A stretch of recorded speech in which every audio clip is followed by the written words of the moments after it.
wabarakatuh. Perkenalkan, nama saya Elawati dari kelas Akuntansi C, MPM 190 12 11 04. Mata kuliah pengantar akuntansi. Di sini saya ingin menjelaskan tentang financial accounting bab 2 yang berisi tentang pencatatan akuntansi, posisi akun debit dan kredit, aturan debit dan kredit, hubungan ekuitas antara proses pencatatan, jurnal, buku besar, posting, kode akun, kelemahan, neraca saldo, dan menemukan lokasi kesalahan. Pencatatan akuntansi adalah yang berisi tentang penambahan atau pengurangan aset, ekuitas, dan liability. Posisi akun debit dan kredit, debit berada di posisi kiri sedangkan kredit berada di posisi kanan.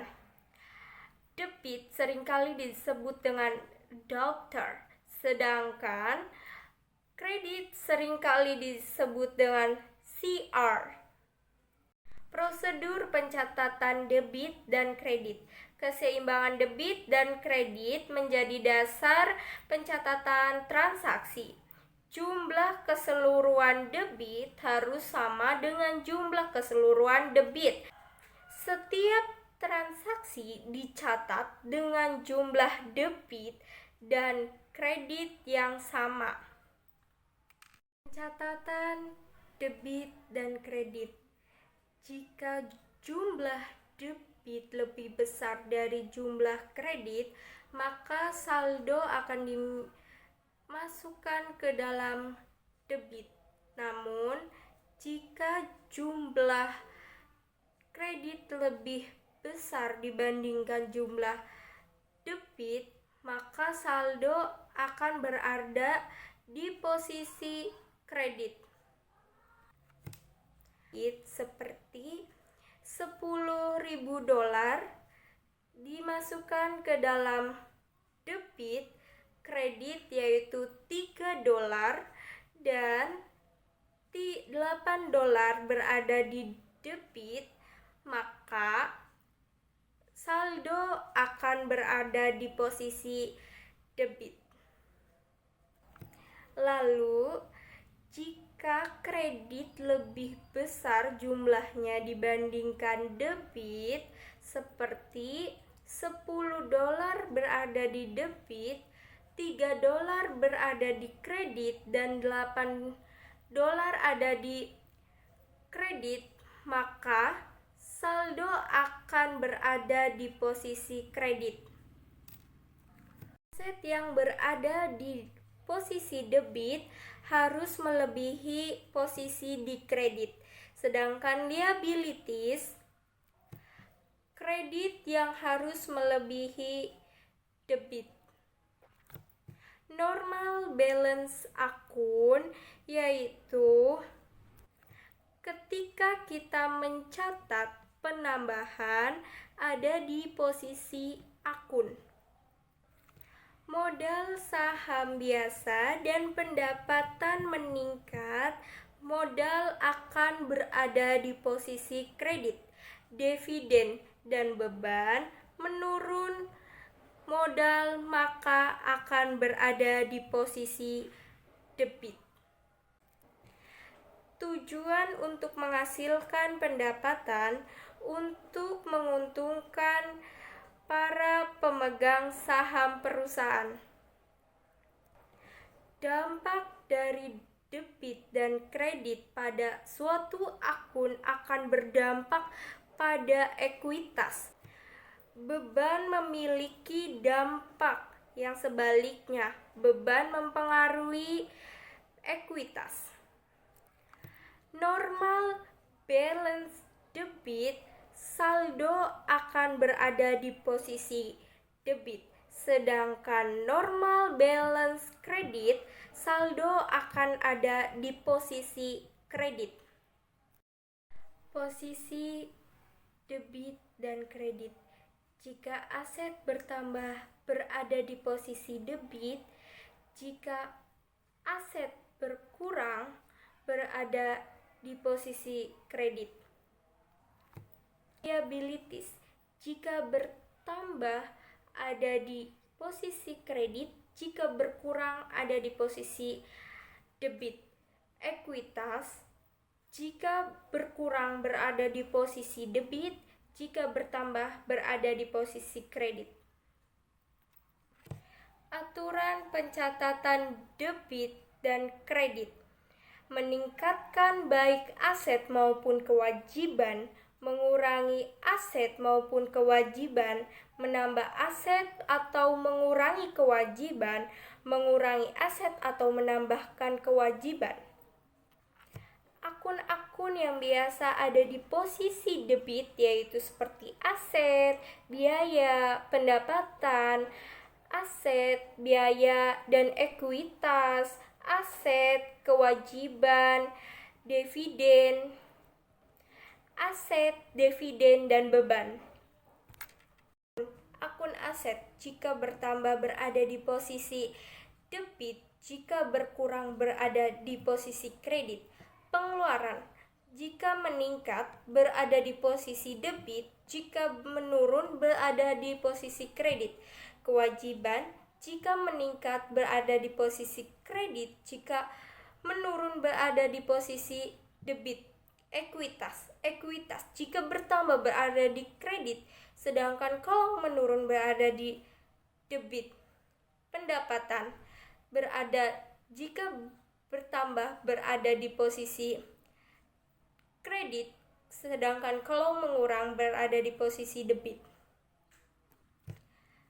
Rumus pencatatan akun.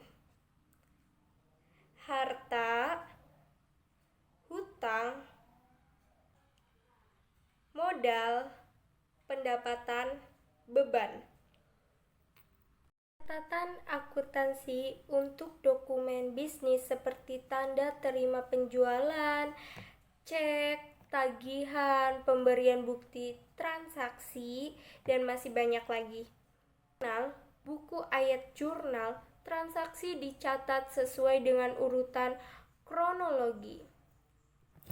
Kontribusi dalam proses pencatatan yaitu mengungkap dampak transaksi lengkap, mencatat transaksi secara kronologis, mencegah atau menemukan kesalahan pada pencatatan.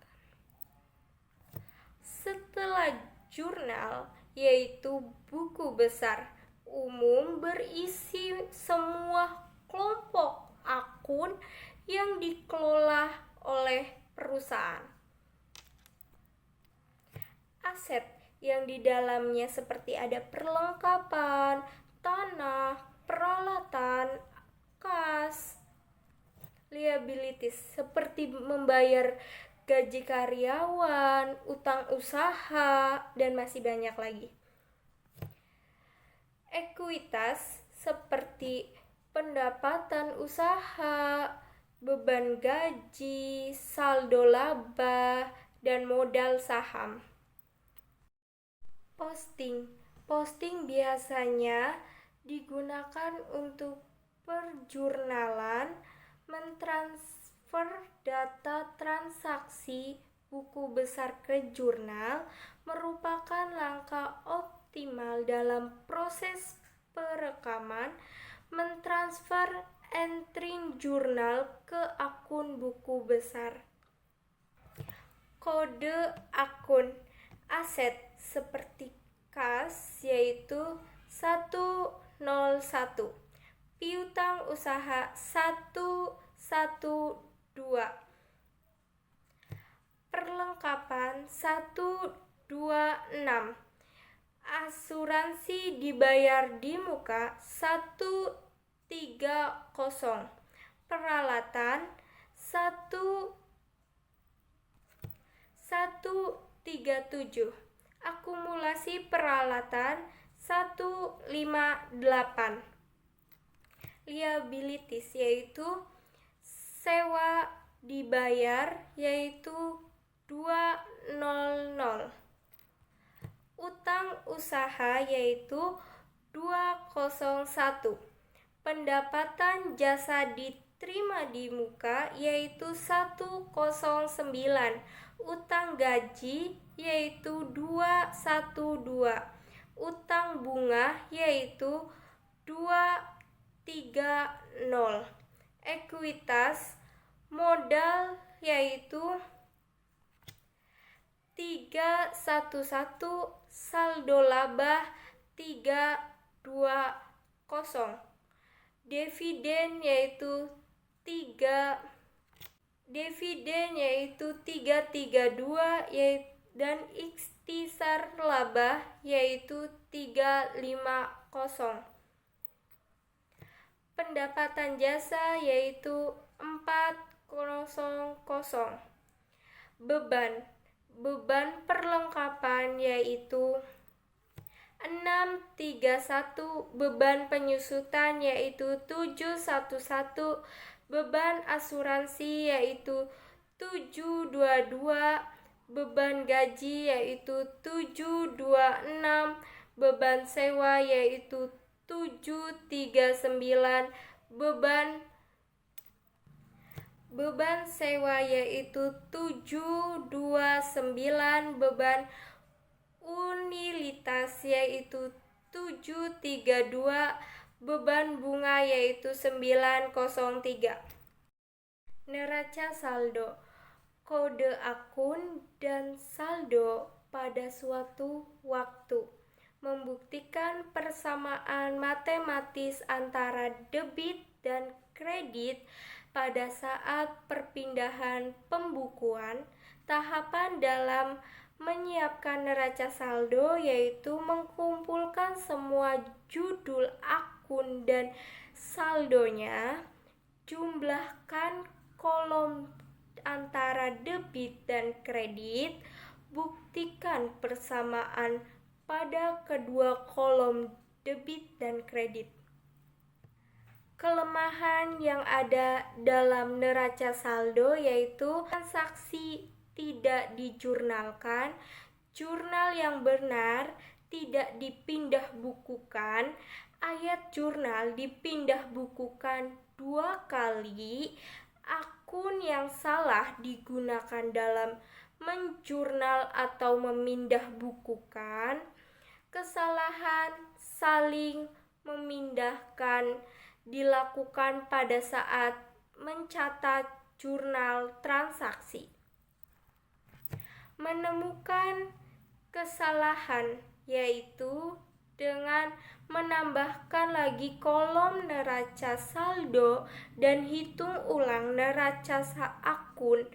Jika kesalahan dapat dibagi 2 neraca saldo untuk menemukan apakah terdapat angka separuh dari kesalahan dicatat pada kolom yang salah. Kesalahan juga dapat dibagi 9. Lihat kembali saldo akun pada neraca saldo untuk melihat apakah ada yang salah dibukukan dari buku besar. Kesalahan jika dapat dibagi 2 atau 9 buku besar untuk menemukan apakah ada saldo senilai kesalahan yang tidak tercatat di saldo neraca, dan lihat jumlah untuk mengetahui apakah jumlah tersebut entahlah dihitung. Poin penting, aturan akuntansi untuk kejadian tertentu kadang berbeda untuk setiap negara. Di Amerika, ekuitas seringkali disebut dengan ekuitas pemegang saham. Modal saham-saham biasanya disebut dengan saham biasa. Laporan posisi keuangan sering disebut sebagai neraca di Amerika, seperti ditunjukkan dalam buku teks. Tanda mata uang biasanya hanya digunakan dalam neraca, saldo, dan laporan keuangan.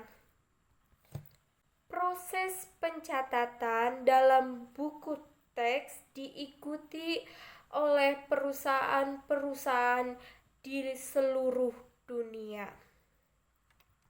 Sekian penjelasan dari saya mengenai Financial Accounting bab 2. Kurang lebihnya mohon maaf. Billahi taufiq wal hidayah. Wassalamualaikum warahmatullahi wabarakatuh.